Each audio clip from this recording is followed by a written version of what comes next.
Hi everyone, in this video we are going to learn about cyclones. We hear about cyclones, typhoons and hurricanes causing great damage in coastal regions around the world. Have you ever wondered how they are formed or what they are?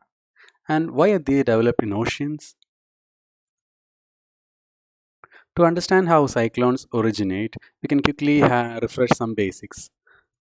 So, what is the direction of Earth rotation, how wind originates, how are clouds formed, what is low pressure and high pressure area, what is Coriolis effect, and what is humidity, and all these things. How wind originates. Wind is moving air. It is caused by the difference in air pressure at two locations. Wind blows from higher pressure to lower pressure. During daytime, the land surface temperature rises faster than the sea temperature. When temperature of air increases, it becomes lighter and less dense than the air above it. This is because hot air is less dense than the cold air. So the hot air rises above the land. At the same time, the colder air from the sea moves to the land to replace the vacant space. This is also called a sea breeze. The reverse occurs at night and is called a land breeze. The same principle works behind a hot air balloon as well. Violent winds are called storms. Next, we can see how clouds are formed. We don't have to go deep into all these contents. We just need to understand that water evaporates from the surface of the earth as water vapor. The air full of water vapor becomes lighter and rises up. When they go to higher altitudes, the temperature decreases and gas condenses to form clouds. I'll create a separate video on this later.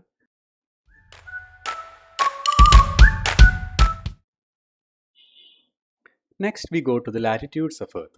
Latitude is an angle which ranges from 0 degree at equator to 90 degree at poles. There are different latitudes like equator, Tropic of Cancer, Tropic of Capricorn, the Arctic and Antarctic circles. We can also see that the major part of India lies in between equator and the Tropic of Cancer.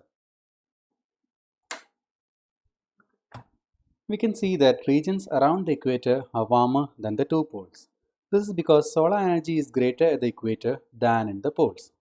The temperature differences cause pressure differences as well. Global winds are caused by these pressure differences. Global pressure gradients. At the equator, strong solar radiation warms the ground surface. The air in contact with the ground surface gets warmer and lighter, rising up, generating a low pressure zone. At cold places, for example the poles, the air is falling, generating high pressure zones. The difference in pressure between geographical areas give rise to a pressure gradient force. Now, there is another important factor which contributes to the wind patterns. This is Earth's rotation. This rotation effect on winds is called Coriolis effect.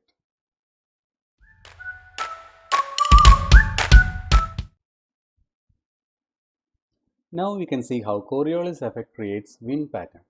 Earth rotates from west to east. Earth is wider at the equator, so to make a rotation in one 24-hour period, equatorial regions raise nearly at 1600 km per hour. But near the poles, Earth rotates at a very low speed of about 0.00008 km per hour. This means Earth rotates faster at the equator than it does at the poles. So what's the point? Imagine that you are standing at the equator somewhere below Sri Lanka and you want to throw a ball to your friend facing you in Kashmir. If you throw the ball in a straight line, it will appear to land to the left of your friend, which is your right, because he is moving slower and has not caught up. This deflection is the Coriolis force effect. The same can be explained using a merry-go-round experiment. This is a merry-go-round which rotates in anti-clockwise direction. When the boy throws a ball to the girl opposite to him, the ball lands to the left of the girl. With these basics, now we can see cyclone formation. Let us take northern hemisphere. When a low pressure area develops between Tropic of Cancer and equator, for example in Bay of Bengal, the colder air from both equator and Tropic of Cancer move towards it. As explained before, the actual paths are deflected due to the Coriolis effect. This results in a spin which is counterclockwise.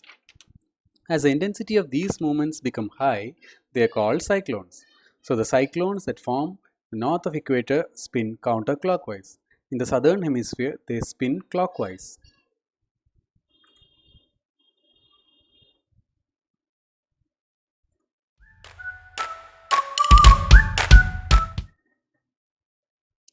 As explained before, storms are created when a center of low pressure develops with a system of high pressure surrounding it. A cyclone is a rapidly rotating storm system. Cyclones start simply with the evaporation of warm seawater, which pumps water into the lower atmosphere. When warm air rises, an area of low air pressure is created below. Cool air from surrounding areas with higher air pressure pushes into the low pressure area. Then that new air becomes warm and moist and rises too.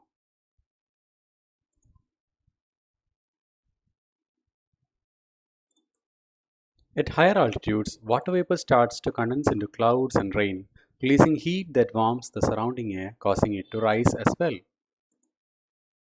As this air from higher altitude rushes upward to a more higher altitude, even more warm, moist air spirals in from along the surface to replace it. As long as the base of this weather system remains over warm water and its top is not destroyed by high altitude winds, it will strengthen and grow. This is the reason why cyclones occur in oceans and not land. It dies out on reaching the land.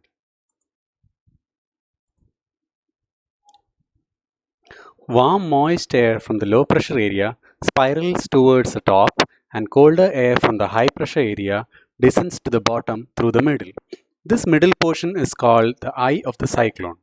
The eye is a region of mostly calm weather. The most dangerous and destructive part of a tropical cyclone is the eye wall. Here, winds are strongest, rainfall is heaviest, and clouds rise to a height of even 15 km above sea level.